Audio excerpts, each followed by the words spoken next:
Hi, I'm Gillian Harris from Gilliangladrag. I'm the author of 3 books about felting and felt making, Complete Felt Making, Carnival of Felting, and my most recent book, Felting Fabulous Flowers, just here, some on the table here.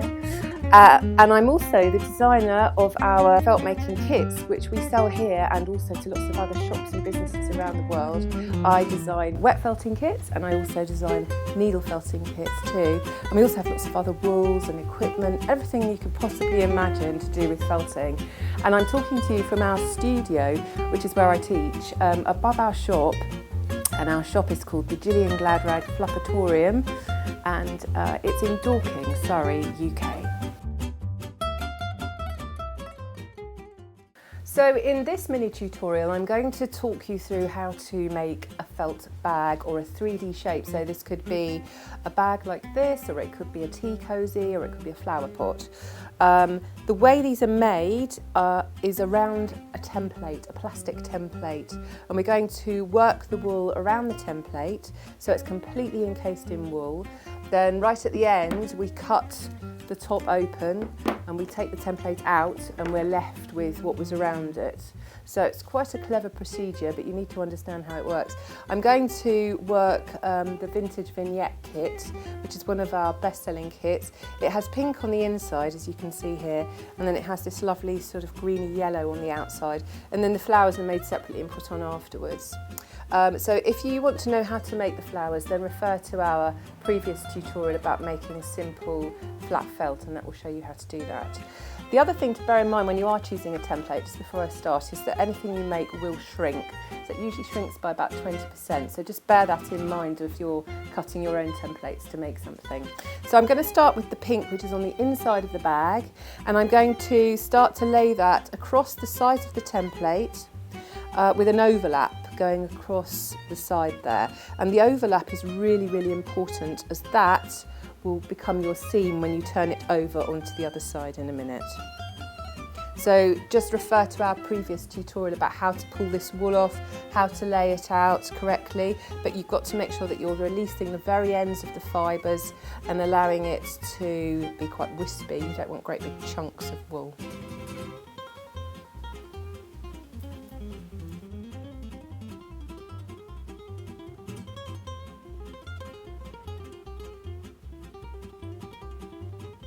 So now we're going to cover with the net, take the soapy water, wet it down, soap it up and rub it. And if you want to know more about this, refer to our previous video, which goes into greater detail about how to do that.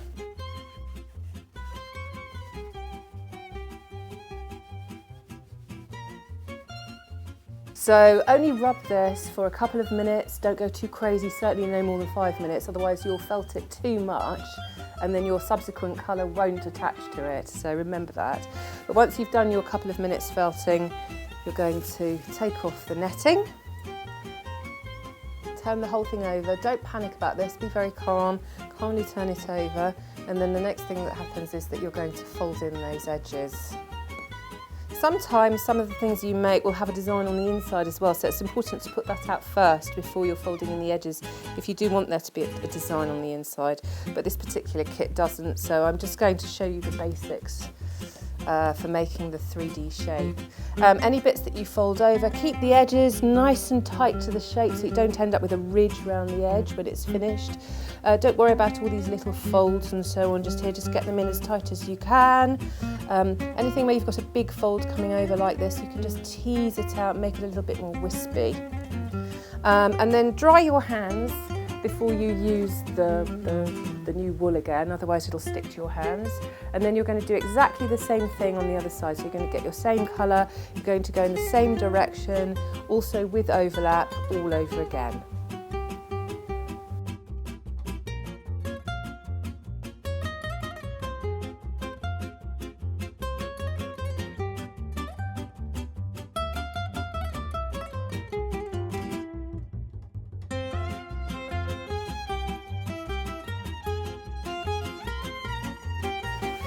So again, just a couple of minutes rubbing for that layer as well. Don't go too crazy with the rubbing yet.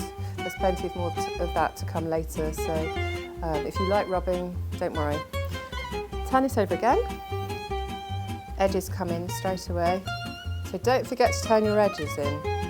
That would be a bit of a disaster. It's kind of important because that's what creates your seams around the edges. And keep the edges nice and tight to the edge, like I said before. Just even out any of the little creases that you get in the middle, but don't worry too much about them. They'll all just become part of the bag. Just tease out the edge a little bit at the top and keep that shape nice and tight. Then again, you're going to just quickly dry your hands. And now we're going to move on to the outside of the bag. So that's the second colour, which is this one of my favourite colours, this lovely greeny yellowy colour. And this time the wool goes in the opposite direction. So I started off by laying it with the fibres going left to right. So now I'm going to lay it with the fibres going up and down. If you're going to make a larger bag, a significantly bigger bag, you will need to add a third layer in the middle. So a third colour can go in the middle and then there's a nice stripe of the colour when you cut it open. But I'm just going to make this bag with 2 colours and 2 layers. So exactly the same thing, but this time just going to try and remember, if you can, to make this side just a slightly larger overlap, and it will just help you finish it off on the back in a minute when I turn it over again.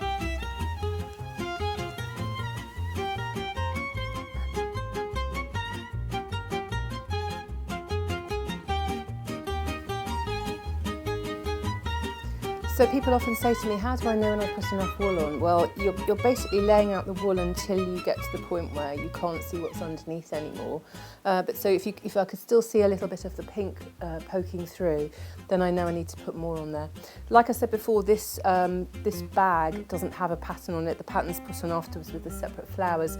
But if you were going to make one of our bags, or your own design for that matter, that does have a pattern that's integral to the design, now is when you would attach that pattern. So if I was going to put a pattern on, you know, say for example I was just going to do some spots or something, it would be at this point that I would lay the pattern on before I rubbed it all together. But I'm going to keep this nice and simple for this demonstration.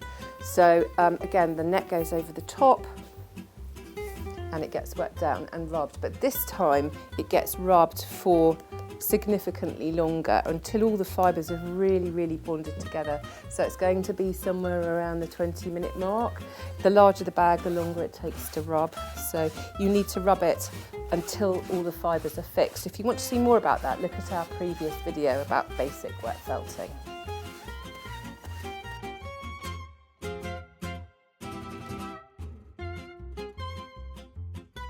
Okay, so again, you'll need to know when it's done, when it's cooked.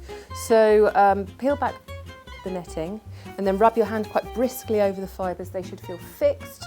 They shouldn't be wibbly wobbling around. If they're swimming around still, you do still need to rub it for longer. So make sure that it is really ready to go, otherwise you run the risk of it all falling apart later. So when you feel that that's the case, take the net off, and then it's just a case of finishing off the back. So hopefully you've remembered to do a slightly bigger overlap on the previous side, and now we're bringing that bigger overlap in and going to get it to just nearly meet in the middle, and then we're just going to add those extra fibres over the top to finish the bag off. So any large amounts of creases and overlap that you've got, just sort of tease them out, get it as flat as you can, but just don't worry about it too much. And then I'm just bringing that top down there. Any major folds, just tease out the edges, and they will come together much more easily if it's nice and wispy. And then dry your hands, and it's back to the new wool again. And I'll show you how to finish it off. So pulling the wool off in the same way, laying it out in the same way, but no overlap on this side. It's the final side, so there's nowhere for any overlap to go. So it's really important that you don't do any on this last side, and you are literally just filling in the centre section of it. So start off by doing it all in the same direction. I'm going vertically, so I'm putting the fibres vertically on this side as well, but I'm keeping them to within about 1 centimetre of the edge here, about ½ an inch, because if you do it right up to the edge, the chances are that when you wet it down it will splat outwards and it will go over the edge, and you don't want that. So do keep it away from the edge as much as you can. Once you've got that little panel laid out on the back, it's important to then just get some really, really, really wispy bits going in any old direction you like, just around the edge, just to hide that panel. Otherwise a panel sometimes forms on the back and shrinks inwards and it leaves a gap. So the wispier you can make this last bit of wool here, the better. But do remember to keep it away from the edge. And then it's just a case of covering that up, wetting it down, soaping it up, and again rubbing it for the same amount of time until the fibres are fixed. So you need to make sure your bag is really well rubbed before you go and rinse this under the tap. And the way to do that is to rub your hand across it really briskly, check the fibres don't wobble around, remove the net once you've got to that point, and then you're just going to spend a bit of time tightening in the edges here. Okay, so just hold it around the edge, rub backwards and forwards. Make sure you've got plenty of soap on it at this point so that you don't dislodge the fibres, but tighten it in. So by the time you go and rinse it, it should feel robust, together, slightly rougher, slightly starting to pill a little bit. If it still feels soft and silky, the chances are you need to rub it for longer. So do make sure it's rubbed enough before you take it to rinse at the sink. So when you take your bag to the sink to rinse it out, just fold it in half, run it under lukewarm water, and you're just showing it the water. You're not immersing it into a great sink full of water, and you're trying to get rid of most of the soap. You don't need to get all the soap out at this point, just most of it, or as much as you can, and then give it a good wring at the end to get as much of the water out before you start to roll it. Alright, so now we're ready to give the bag its first roll. I'm using a large bamboo mat here, but you could also roll this particular one in the mini mat that comes in the complete kit that we sell. So the bag's the right way up in front of me, it's been rinsed, it's been wrung out, and now I'm just going to roll it up as tightly as I possibly can in the bamboo. The tighter you roll this up, the easier this is to do. And remember, the plastic's still inside as well, so that's going to make it feel a bit weird until you remove the plastic. Then I'm going to roll it 20 times backwards and forwards. And when I'm rolling here, the mat is grinding together and making a bit of a noise to provide the friction to make the felt shrink and harden. So it's not this action, it's actually rolling backwards and forwards between my hands, under my hands. Then I'm going to open up and I'm going to roll it a full roll, so that means 20 times in each direction on both sides. If you want to see how I do this, if you look at our basic wet felting video, that will show you. Alright, so I've finished the rolling, I've done 20 times in each direction on both sides, so it's really started to shrink actually, and I can feel the template inside just sort of buckling slightly, but that's a great sign because it means it's starting to felt. So now I'm going to go back to the sink, I'm going to do a warmer rinse in sort of hotter water, and then I'm going to come back, roll it a bit more, and then I'm going to cut it open and take the template out. So back from the sink again, just did my warmer rinse, it's shrunk a tiny little bit more, and now I'm going to do 10 rolls one way,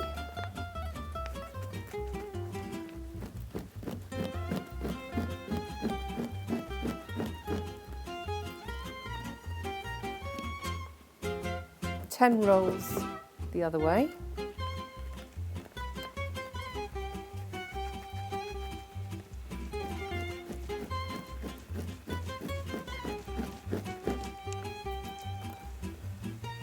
And then I'm going to turn it over and do 10 rolls one way and 10 rolls the other way as well.